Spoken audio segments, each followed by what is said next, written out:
Welcome to 502 Conversations. I'm Brian Kirby, and my guest today is Dr. Paul Offit. Dr. Offit, how are you doing today? I'm hanging in there, Brian. How are you doing? Well, I'm fairly okay. You'll see why or hear why. I don't usually establish a time because these play forever, but it is my mom's birthday today. So we are recording this on December 5th, 2024. So happy birthday, Mom. All right, let me give you a proper intro. Dr. Paul Offit is a pediatrician, a professor of both pediatrics and vaccinology, and is the director of the Vaccine Education Center at the Children's Hospital of Philadelphia. He is an expert on vaccines, immunology, and virology, and co-inventor of the rotavirus vaccine, Rototech. Dr. Offit is a member of the FDA Vaccines and Related Biological Products Committee.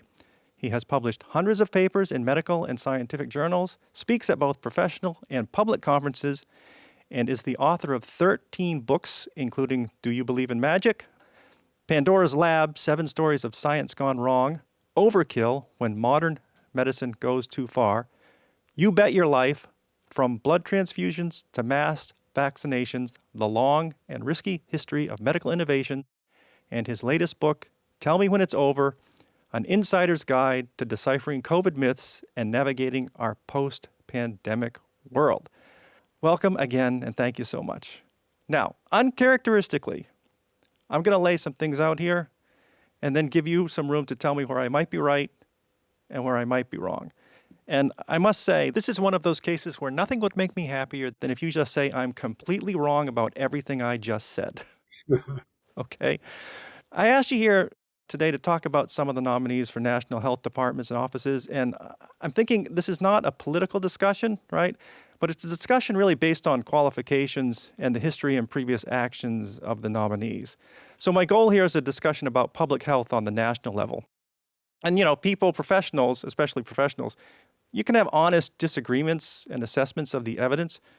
But before we talk about professional disagreements, let's talk about the big one here. Let's talk about RFK Jr., all right? So as I said, you're a pediatrician at Children's Hospital, co-inventor of a vaccine. You're on the FDA Vaccine Advisory Committee, Vaccine Education Center at Children's Hospital of Philadelphia. I don't think there's any denying that vaccines play a huge role in public health. You've written those books I mentioned, Pandora's Lab, When Science Goes Wrong, Overkill, When Medicine Goes Too Far, You Bet Your Life, Long and Risky History of Medical Innovation. You've been very candid, written, spoken, that pretty much no matter how much research is done, we still learn as we go. And when we met and spoke for the second time, it was in 2018, I think, which just happened to coincide with this nurse from Texas posting a picture online of a hospital child with measles. And she wrote something like, she had no idea the disease could be so bad, but she still would choose sickness over the vaccine. All right. I got a concern that we may start to learn as we go backward. I say that because I think RFK Jr. is being described very generously in the media as a vaccine skeptic. It's generous to say the least, because I think this is just one of those times if they did just a little bit of investigation, they might prompt a different description. I think he is an anti-vax activist. That's my piece. Please. All right, so I'll start with the second part. I agree with you. I don't think that RFK Jr. is a vaccine skeptic. I think I'm a vaccine skeptic. I think everybody who sits around the table at the FDA's Vaccine Advisory Committee meeting is a skeptic. Show us the data. Prove that a vaccine is safe. Prove that it's effective. Then and only then would we recommend authorizing it or licensing it. He is a virulent anti-vaccine activist. That's who he is. Just look at what he says. Last year, on a podcast with Lex Friedman, he was asked the question, do you think any vaccine is a benefit? And he said no. Friedman, surprised by that answer, said, well, how about the polio vaccine, right? I mean, RFK Jr. was born before a polio vaccine. He certainly lived in decades when polio was king in this country. And he said no. He said that vaccine, the polio vaccine, killed, and I quote, many, many, many more people than it saved. He is an AIDS denialist. He doesn't think that HIV is the cause of AIDS, as he said recently in a book he published in 2021 called The Real Tony Fauci, or Real Anthony Fauci. He believes SARS-CoV-2 was not only created in a laboratory, but engineered to kill whites and blacks, but spare Ashkenazi Jews and Chinese. he is a science denialist. Is that who we want as the head of a science-based agency? No. When you mention AIDS denialism and there's no vaccine that's ever been beneficial, I think he's also said, I want to see safety and efficacy. I want to see safety and efficacy studies done. And that statement is really just a standard conspiracy trope where, they always say, I just want an investigation, I just want a study. And they ignore all the studies and investigations that have already been done that don't support what they believe. So they just want more. They just want something that'll support them. Am I overstating that? No, he has said the COVID vaccine was the most dangerous vaccine ever made. Now this is a vaccine that was released in the mRNA vaccines were released in December of 2020. They've been given to hundreds of millions, frankly, billions of people at this point, and have been estimated to save probably about 3 million lives. And for about 230,000 people who chose not to get the vaccine, cost their lives. Like all vaccines, like any vaccine that has, or medical product that has a positive effect, it can have a negative effect. The mRNA vaccines are a rare cause of myocarditis, which is inflammation of the heart muscle. It occurs roughly in 1 in 50,000 people total, but in the sort of 16 to 29-year-old group, it can be as high as 1 in 6,600. For the most part, it's a transient, self-limited phenomenon, but not always. And so that is a side effect of the vaccine. But realize that the disease also causes myocarditis, which is far more severe and can land you in the ICU, intensive care unit, which is not true with the vaccine-induced myocarditis. So I don't know what he's talking about. I mean, when that vaccine was released, there were systems in place like the Vaccine Safety Data Link, like the FeeSafe system, like the Vaccine Adverse Events Reporting System. So very quickly, you found out, once you'd given it to tens of millions of people, that had a rare possibility of causing myocarditis, roughly in 1 in 50,000. And then with the Johnson & Johnson vaccine, which was released in February of 2021, you found that it was a very rare cause of blood clots, which could be severe, occurring in about 1 in 200,000 people, but ultimately drove that vaccine off the market in May of 2023. So there are systems in place to figure out whether or not the vaccine is safe, and there's certainly systems in place to see whether it's effective. In 2021, you were 12 times more likely to be hospitalized and die if you weren't vaccinated than if you were. In 2022, you were 6 times more likely to be hospitalized and die. I'm not sure what he's talking about. And despite all those data, despite all the efficacy data, despite all the safety data that was in place, he said, this is the most dangerous vaccine ever made, and it hasn't been tested enough. I don't know what he's talking about. He just makes it up. What you're saying there about the follow-up, I mean, that's been done in other vaccines. I don't remember what the first rotavirus vaccine was, but that was taken off the market because there was a 1 in 10,000 case of something, right? There was the oral polio vaccine removed from the market, right, because it was a rare cause of sickness. So these studies are ongoing through the data safety link. And it's not like if they get out there and start causing problems, you just look the other way. No, there's excellent monitoring systems in place, but you have to believe them. He doesn't believe them. That's why he's not a vaccine skeptic. He's a vaccine cynic. He doesn't believe the data. I'll give you a perfect example. The question was raised, and this is the nicest way to say it, in 1998 with a paper published in The Lancet by Andrew Wakefield, that the measles, mumps, rubella vaccine might be a cause of autism. Well, that's a testable hypothesis. It's a scientific question. It can be answered in a scientific venue and has been answered in 18 studies looking retrospectively at children who did or didn't receive that vaccine, making sure you control for things like healthcare seeking behavior, medical background, socioeconomic background, so you can isolate that one variable, receipt of MMR vaccine. Studies have been done in 7 countries on 3 continents, about 18 separate studies, and they all show the same thing. MMR vaccine didn't cause autism. Well, there's 2 ways to interpret that study. One, the reason that those studies didn't find MMR caused autism is because it wasn't there to find. Or 2, the way that RFK Jr. interprets it, which is that there was a massive international conspiracy involving hundreds and hundreds of investigators and clinicians and public health officials, all deeply in the pocket of the pharmaceutical industry, and to hide the truth. That's the way he interprets it, because he's a conspiracy theorist. He's a wild-eyed conspiracy theorist. He believes conspiracy is everywhere, including with this virus, which he believes was created by man when it wasn't.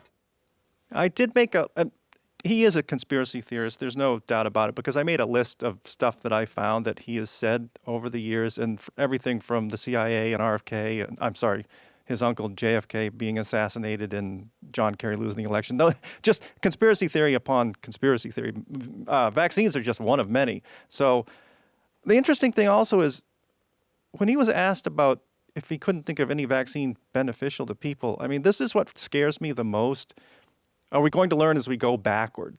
Because smallpox, measles, polio, mumps, tetanus, rabies, your vaccine, how many kids died every day before the vaccine? Diphtheria, rubella. I don't even know how many vaccines there are, but nothing has ever been successful. So with that message coming from the top, what's going to happen?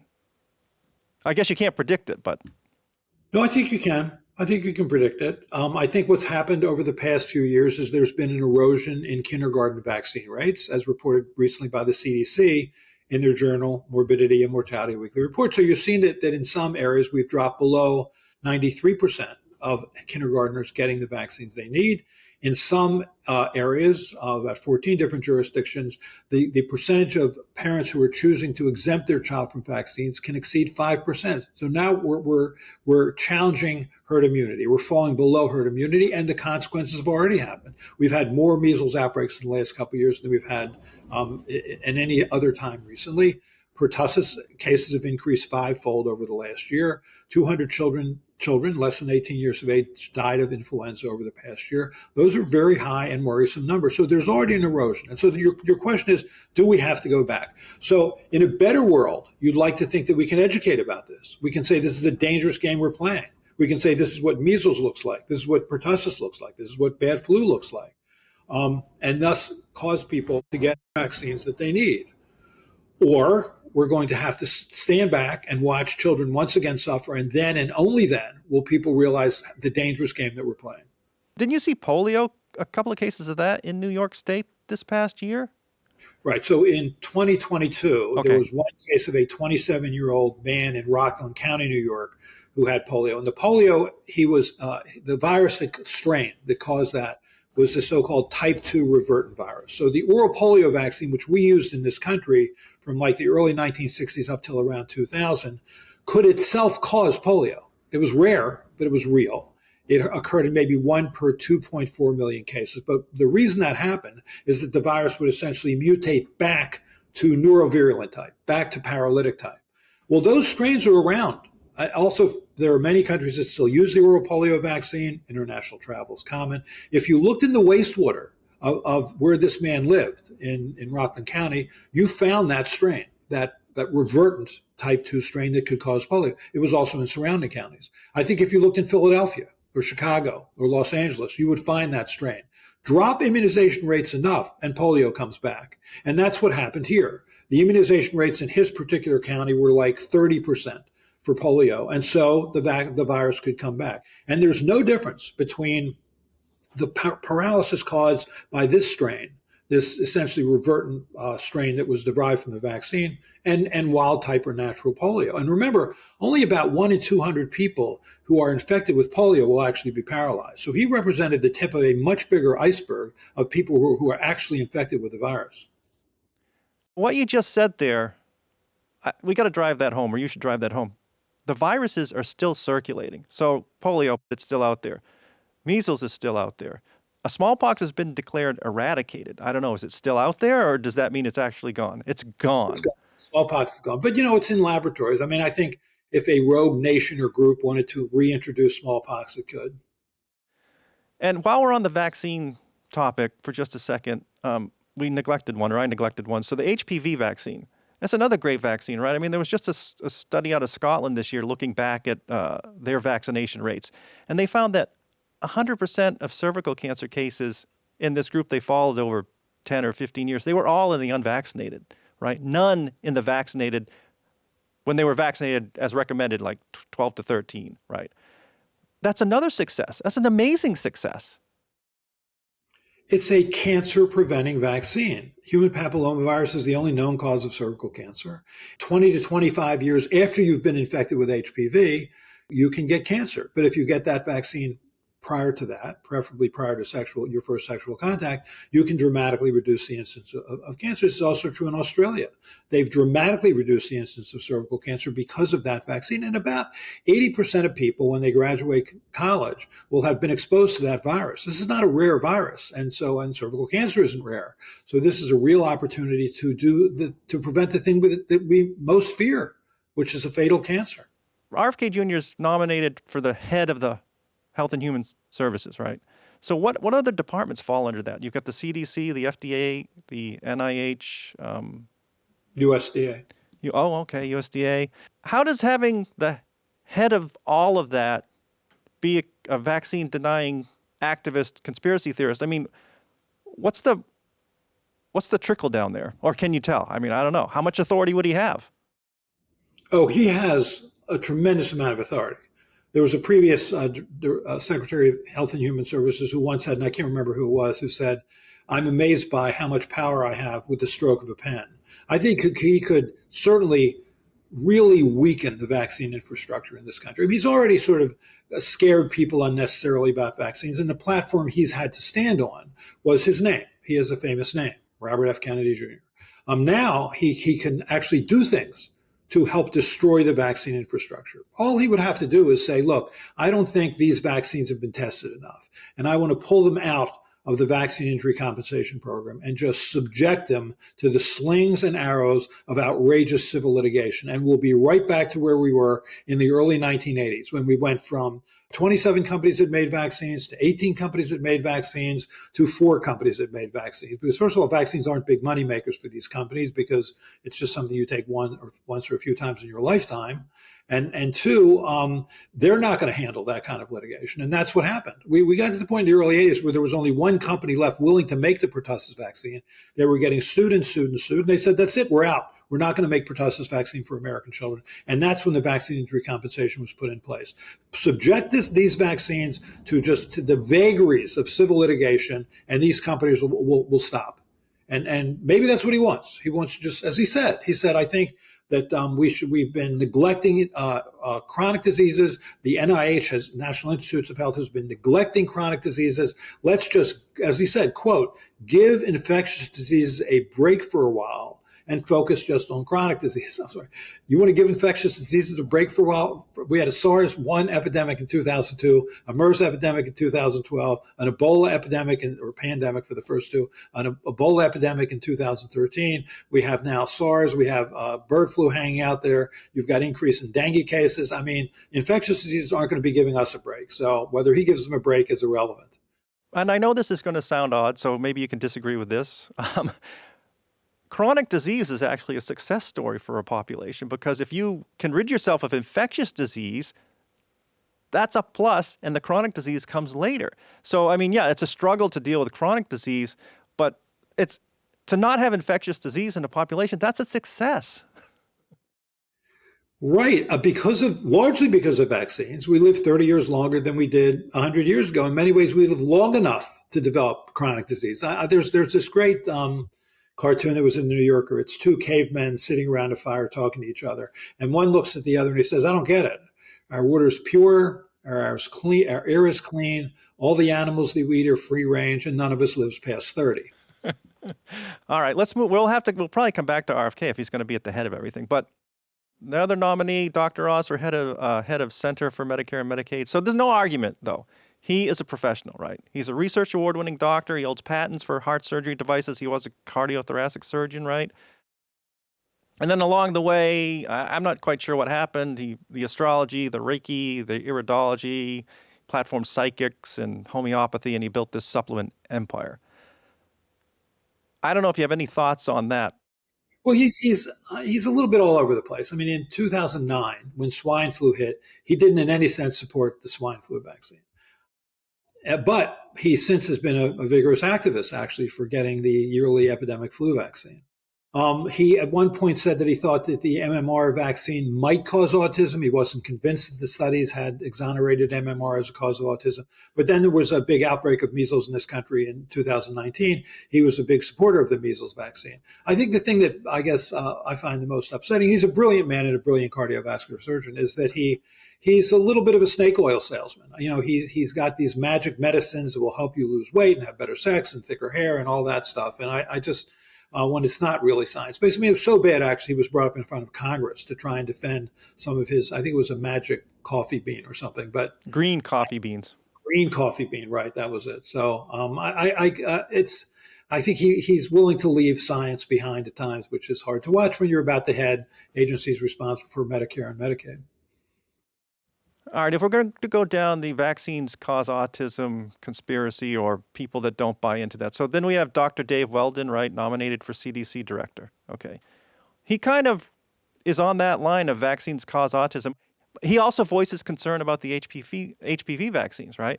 So the CDC provides free vaccinations, right, to uninsured or underinsured children through its Vaccines for Children program. So if he's the head of the CDC, and he's got these weird beliefs, I mean, what's going to happen to that program as head of the CDC?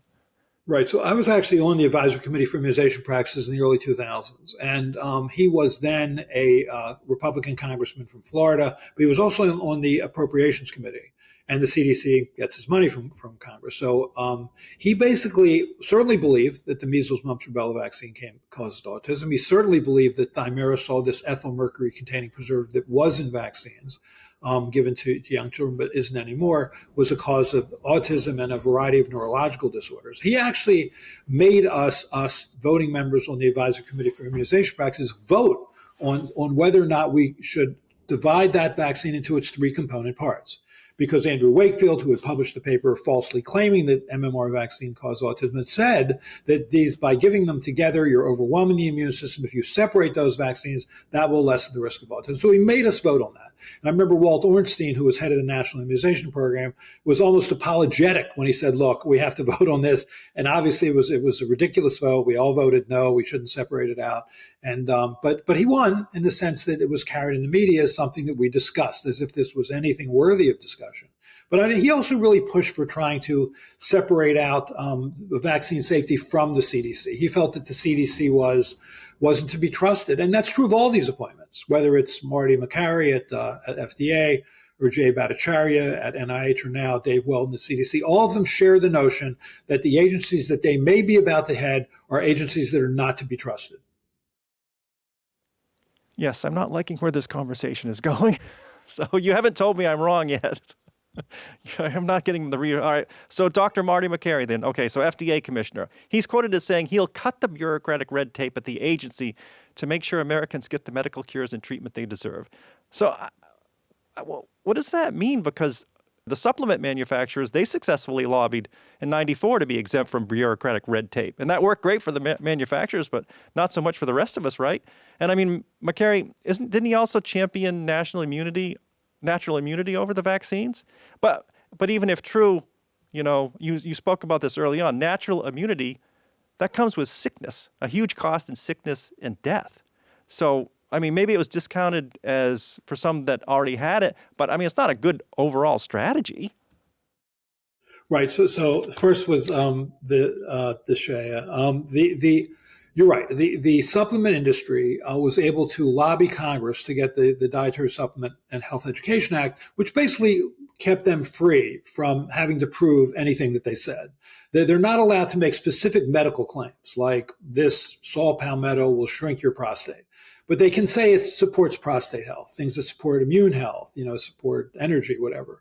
So they basically were free from FDA oversight for the most part.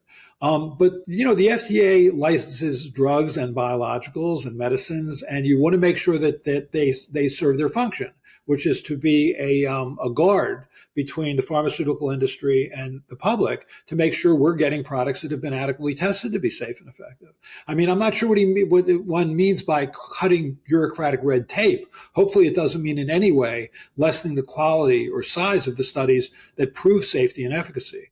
What worries me about Marty Makary is some of the things he said. regarding RFK Jr. And nobody who was about to work for RFK Jr. in any way finds it in themselves to criticize him. But he said, why are we still talking about vaccines regarding RFK Jr. when this is just something he said 30 years ago? First of all, that's not true. RFK Jr. didn't get into the anti-vaccine world till in 2005. So that was about 20 years ago when he wrote the article Deadly Immunity for Rolling Stone. That was his entrance into the anti-vaccine world. And he continues to say it. He said it just recently on Lex Friedman's podcast. He writes about it in his book. He is a virulent anti-vaccine activist. There's no denying that. And if you're going to work for him, then I guess you have to bend the knee to make sure you don't criticize him. Also, you're right. He was sort of a believer in the so-called Great Barrington Declaration. Let's just let this virus run wild and let natural infection take its course, and then we'll all be immune and the virus will go away. At one point, he said in February of 2021 that the virus could be gone by April of 2021. Not a good prediction. None of us all of us at some point made a bad prediction about this virus, but that was a really bad one.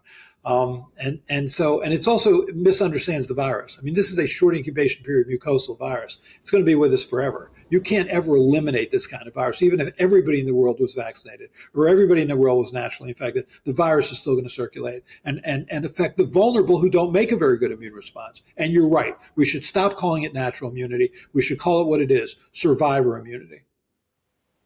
He's a doctor.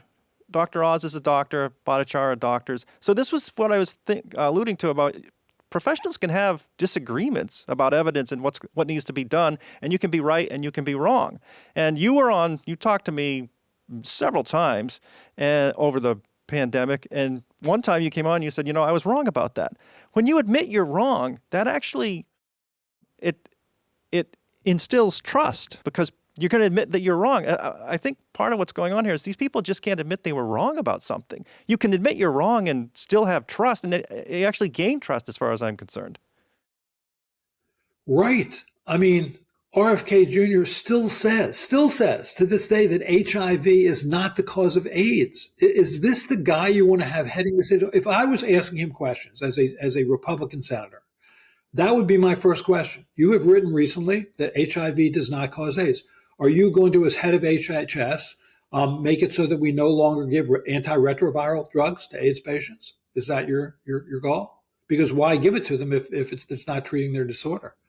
That's a germ theory of disease denial almost. I mean, I think also in that denial by claiming it's caused by a gay lifestyle and some kind of drug, ecstasy drug or something like that. I think he also claimed that Fauci took control of it so it could be, he labeled it infectious disease so he could control it. So, I mean, it's conspiracy theory on top of a conspiracy theory. Am I remembering that correct? Or do you? The notion was that NIH and CDC benefited from the perception that there was this virus out there that was killing people because now more resources would be given to them. They sort of created this notion of the HIV causes AIDS myth. Wow. And it's actually gotten worse. It's interesting. Associated with this pandemic, AIDS denialism has increased. I think science denialism has increased. I just think this is a consequence of this pandemic, and it explains these hires because I think it was I think it was an editor from Rolling Stone asked me the question: do I think that if RFK Jr. were appointed or was allowed to be Secretary of Health and Human Service, that would sort of cause there to be a loss of trust in agencies? I think the opposite is true. I think the only reason we would consider people like him or Marty Makary or Jay Bhattacharya or Dave Weldon is because there's been a loss of trust. And these people are coming in and saying, I don't trust the agencies I'm about to head. I'm going to tear them apart. So Jay Bhattacharya, what's he nominated for? It slips my mind. NIH. Okay, NIH. So I know this, though. We were at something like the country was at something like 3,500 deaths a day in late 2020. And that's when he pushed for those at minimal risk of death should get back out there and the virus to spread to get herd immunity.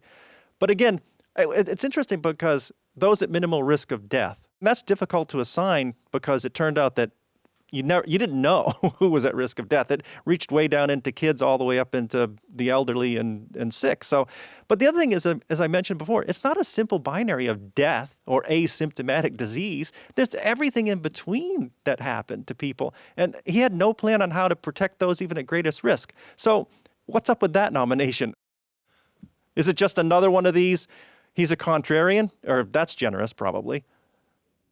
I think that's right. I think you sort of buy into this this what unfortunately has evolved to be this kind of Republican notion that if you're going to do that, this right wing conservative notion, then you have to buy the whole menu, and the whole menu includes things like this Great Barrington Declaration, which is something Makary certainly buys into. This let the virus run wild. Also, the high risk groups, they define them. This was October 2020 when that Great Barrington Declaration was signed.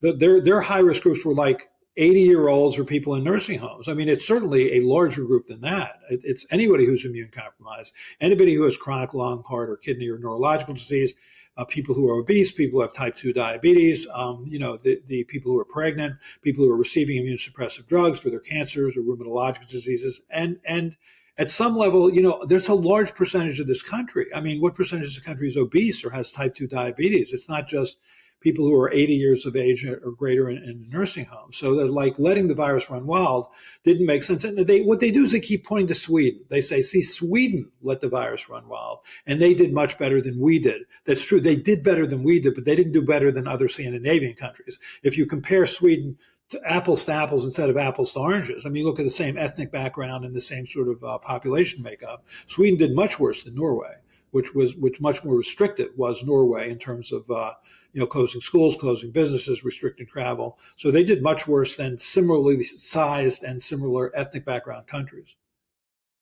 You mentioned the risk of myocarditis from the vaccine or the disease, and the disease is so much higher. All right.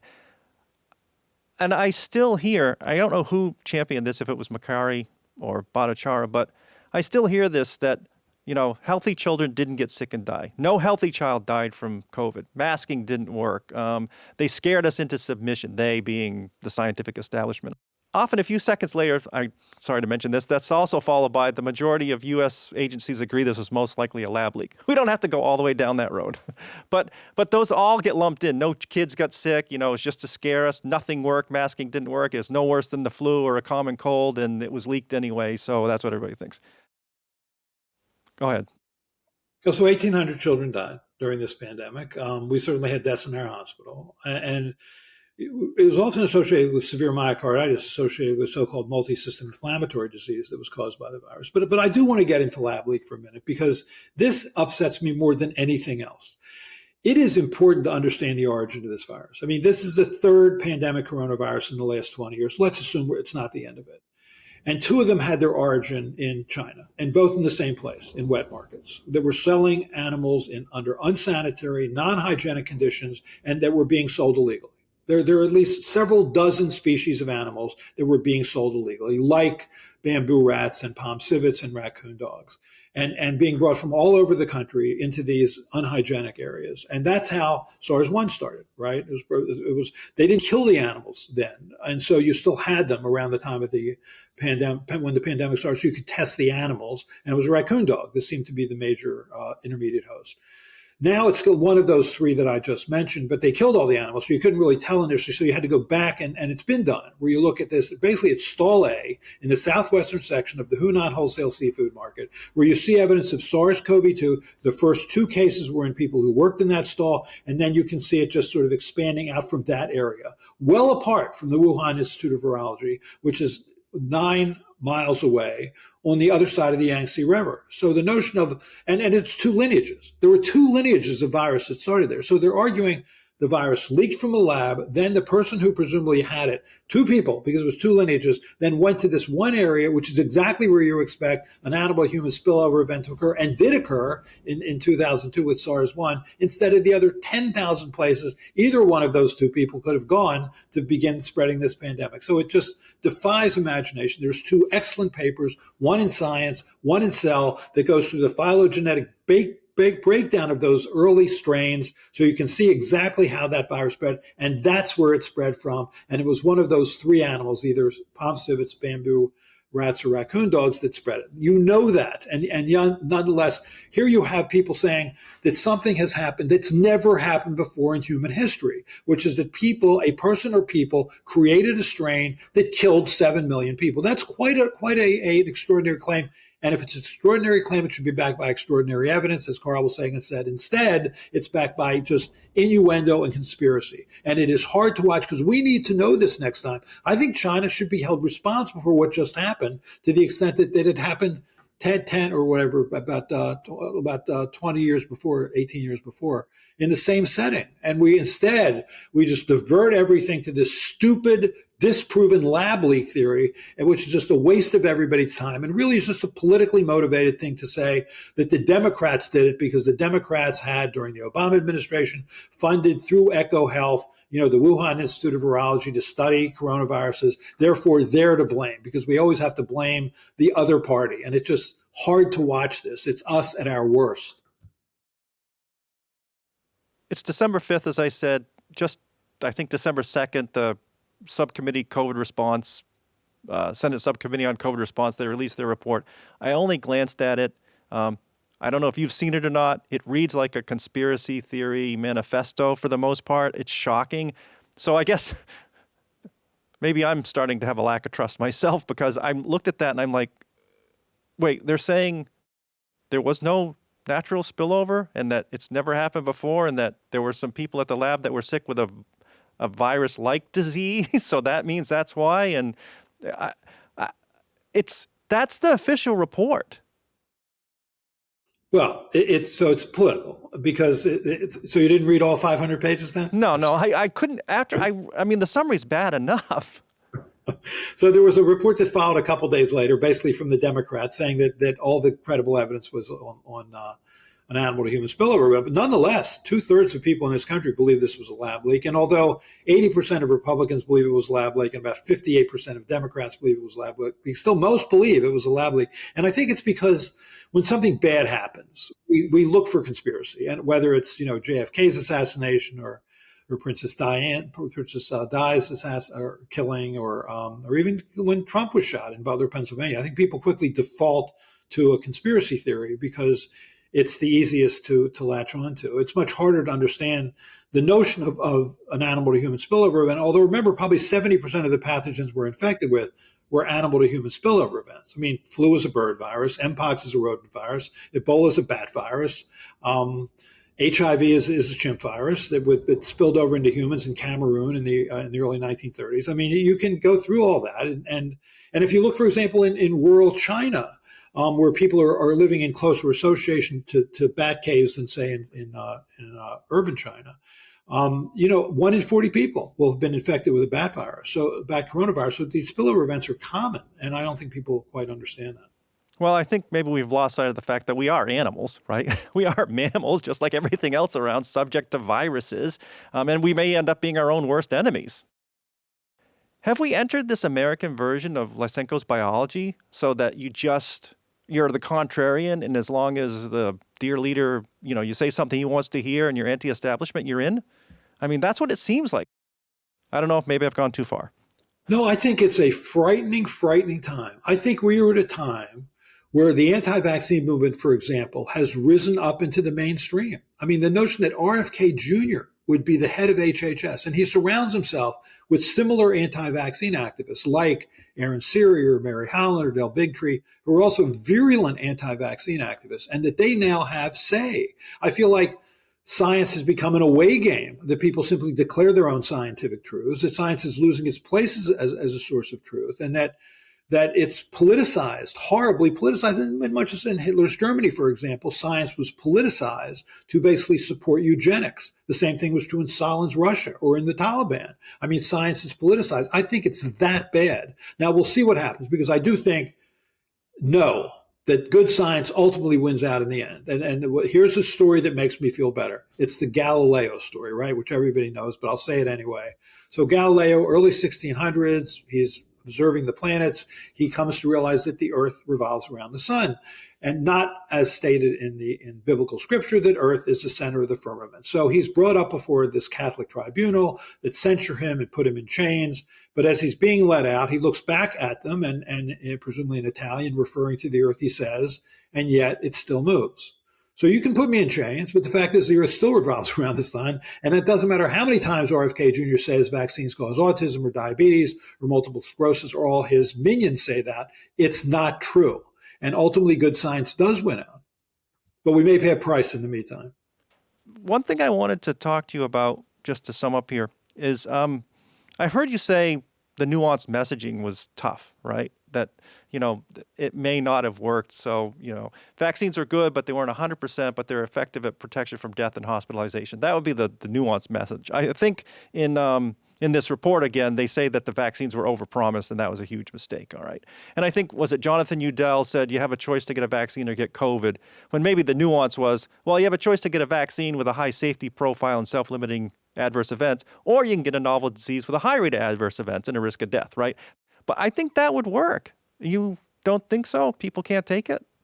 No, I think so. I think we should trust the American public to tell them the truth. By the way, huge fan of John Udell. He and I trained together in Walter Gerhardt's laboratory at the Wistar Institute in Philadelphia in the early 1980s. He's a brilliant, brilliant man. I just want to get this on your program. He's amazing, John Udell. Well, I quoted him in one of my graduate papers, actually. I read that paper and I quoted it. So anyway, the system works, what you're saying, right? But you've been very vocal about this. You bet your life, the long and risky history of medical innovation. I mean, mistakes were made, you learn as you go, but the system overall works, right? That's the important thing to say here. Yeah, I think people can't accept that. I think they can't accept that you learn as you go. And I think we should trust people to know that. And so, for example, when Omicron came into this country in December of 2020, the Omicron variant, which was very much resistant to the antibodies that had been induced by natural infection or vaccination up to that point. So even if you've been naturally infected or vaccinated, you could get a mild or moderate infection. And so we said, okay, we're going to make this 2-in-1 vaccine, this bivalent vaccine, half a dose of Wuhan 1, the original ancestral strain, and a half a dose of one of the Omicron variants. That wasn't any better than what we had. We learned that pretty quickly. And I think we should have said that very quickly, that, look, this wasn't a terrible idea. It's no worse than what we had, but it's no better than what we had. But we kept saying it was better. And I think we should have trusted the American public to say that here's what we've learned. Now, there will be a certain percentage of the American public that will say, these people just don't know what they're doing. I mean, they're making a mistake after mistake. I don't trust them anymore. And that, you're always risking that. But I just think it's better to do what I guess we all did as basic scientists. I mean, trained as a basic scientist, the cauldron of basic science, you would present your science at a national or international meeting. You wanted criticism. You wanted feedback. You wanted to hear whether your interpretations were reasonably based on your data. It should be the same here. You should hold that same cauldron of debate regarding a policy. What's the science behind this policy? Does the science behind this policy make sense? And that should be an open debate among all of us. And I felt like as we grew up in this pandemic, it was like you were either on the bus or you were off the bus. You couldn't criticize any public health decision because then you were off the bus and you were a bad guy. And that's sort of what happened to me at some level when, suddenly I was getting love letters from anti-vaccine activists and I'm being asked to speak on Newsmax. That's when you know your message isn't getting out there in the way you were hoping it was getting out there. Well, I'm hoping that maybe this is one of those businessman tactics like negotiations. You nominate the worst possible people you could think of. So then when they don't get in, you can nominate the second worst who you really wanted, and then it won't look so bad. Like, is that the negotiation strategy? I don't know. They're all pretty bad. I mean, I don't see anything that there's a lot of competent people out there who care about these agencies and want them to do better. But I don't see any of those hires yet. What's the checks and balances against the leadership? If you work for the CDC or you were under HSH, I mean, there are thousands of good scientists and doctors, and you contribute, FDA Vaccine Advisory Committee. I mean, what's the pushback? Can you push back, or will it be, oh, you don't agree with me, you're out? Well, we're an advisory committee. We give advice. You can always, it's anybody in academic Well, they can ignore it. You can ignore advice. I think the pushback would be one from Congress, from the Senate or from the House, and certainly the Senate doesn't seem to be embracing fully its advise and consent role. Other pushback would be from the court. I think that the Supreme Court has been disappointing regarding certain decisions. And then the last would be the voter. And I think that didn't happen either. So we're in for a rough ride. Well, let's end on a positive note for you, at least. I know I'm not a football fan, but I know nationwide there's some glee when the Patriots do so poorly. And we're in one of those years. So there is some glee throughout the land. Do you want to, broadcast your happiness? Well, mostly I'm happy that the Eagles have won 8 in a row. And we're looking good. We're looking good, the Eagles, this year. So that's good. Dr. Offit, I got to say thank you so much. I was looking at my records. I thought it had been a while since we spoke, but we just spoke, I think, in May or April. So thanks for coming back so soon. Your most recent book is Tell Me When It's Over, An Insider's Guide to Deciphering COVID Myths and Navigating Our Post-Pandemic World. There is an excellent chapter in that book about the lab leak theory, which apparently nobody on this subcommittee read. And also you point to, I think, 3 microbiologists that did so much work finding out that, yeah, this is natural. It looks natural. It happened in nature. It's got all these things that we've seen before. And so that's an excellent chapter in there. Thank you. And your new book coming out when? Nobel Prize? It'll probably be a couple years. It's, a couple years. All right. Yeah. I hope to see you in 2026. I know Committee for Skeptical Inquiry, they're holding their conference in Buffalo, so it's closer to both of us. Hopefully we'll meet there for the 50th anniversary. That'd be great. Look forward to that. Thank you so much. Take care, Brian.